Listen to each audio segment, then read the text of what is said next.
Okay, guys, I'm here for another retro review.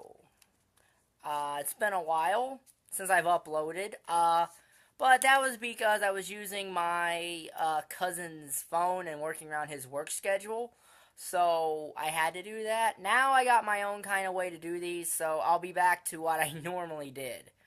So today's retro review, No Mercy 2000, October 22nd, 2000. Because that's our topic of retro review today. It's from the Knickerbocker Arena in Albany, New York. At least I guess that's what. They never actually said what the arena name was. We have 9 matches on this show, so we have a 45 total star rating.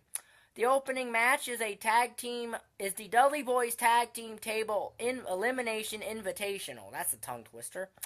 Now, this is going to be like most tag team turmoils, so, yeah.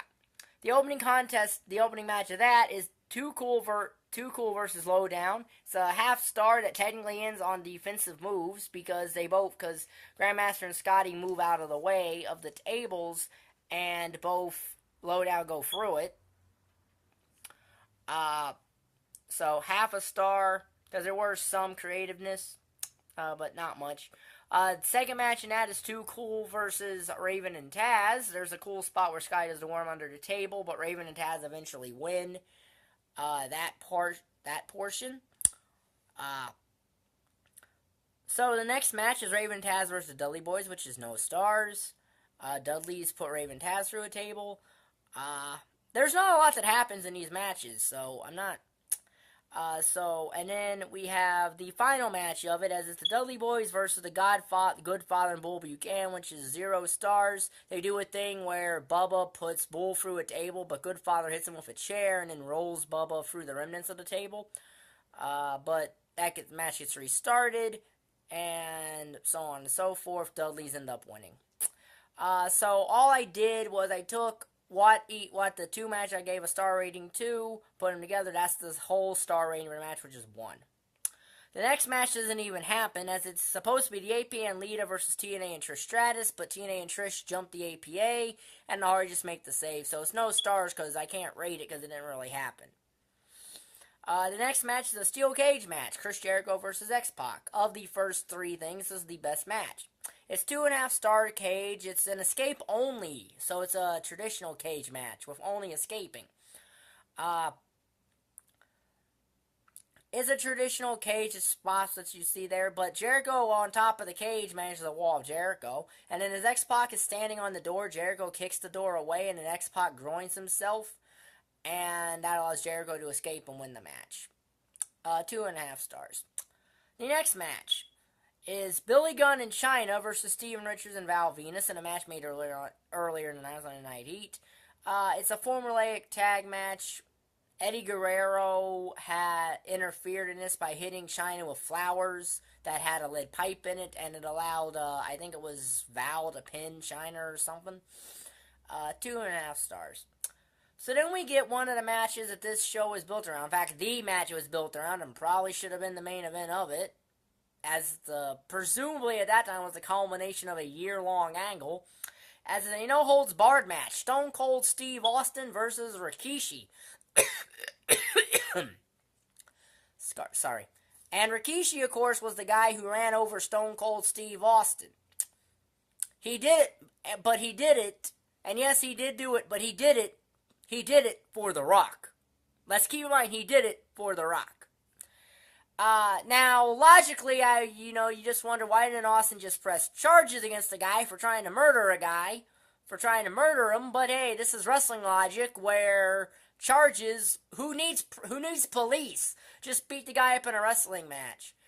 Now, they say there was no opening bell in this match, but there actually is an opening bell. JR and King obviously just didn't hear it, but there was. But there is no closing bell, so presumably this match is still going on some 16 years later. That's probably a record for the longest match in the world.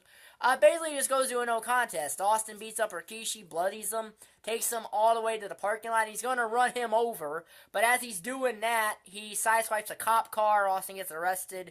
So really, much like the ultimate payoff of this angle that we thought was going to get at Survivor Series, as I reviewed, Both these matches involving that angle ended in a no contest. So really, and Austin lost at No Way Out 2001, which I might eventually get to. So that angle never had a payoff. So, it's a 2.5 star match though. So then we get the WWE European Championship match. William Regal versus Midian, who this was the time where Midian was basically wrestling in only a fanny pack.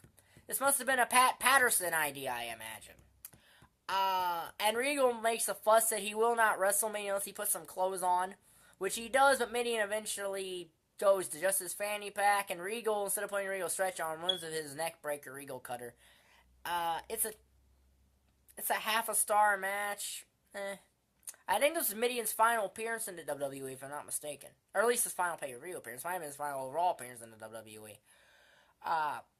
So then we get the WWE Tag Team Championship match. The Hardy Boyz versus Los Conquistadores, which is not Edge and Christian.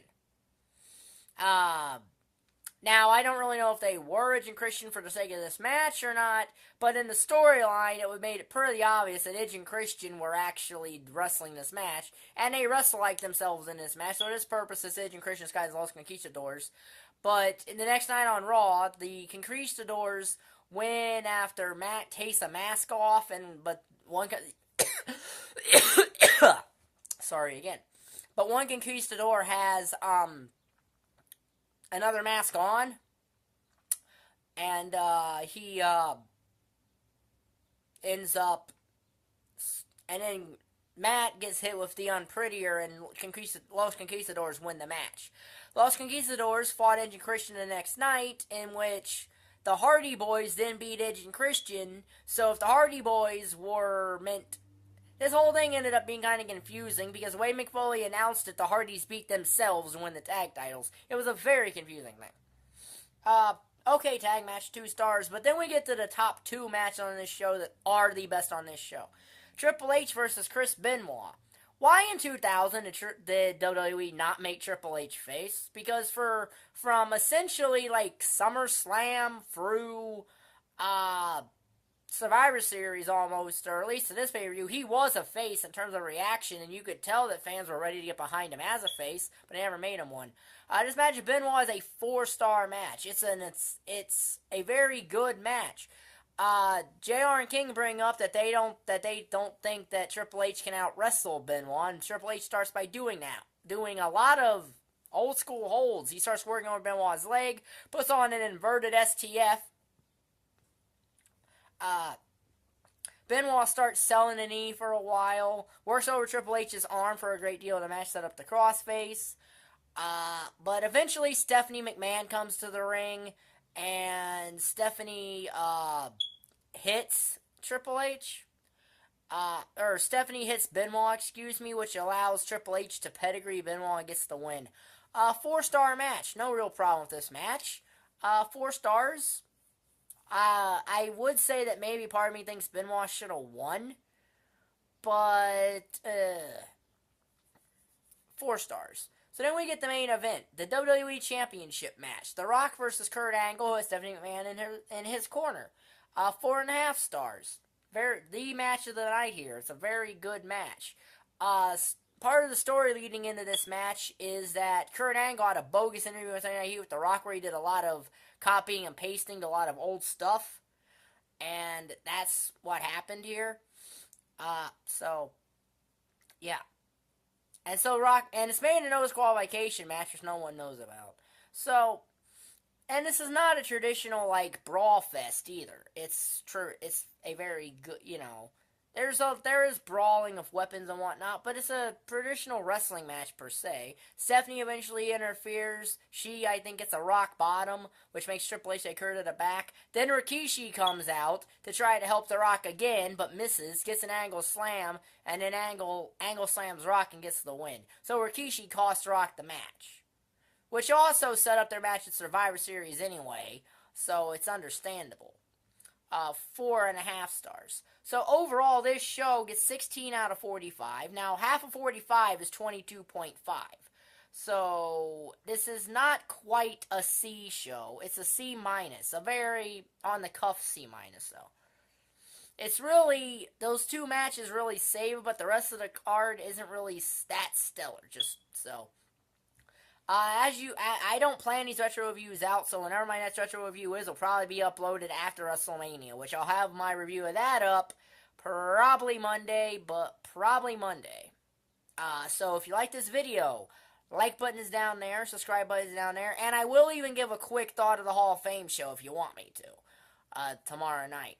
So if you like this video, this will be my Retro Wrestling Review playlist. If you like this video, like button down there, subscribe button down there, and thank you for watching. Bye.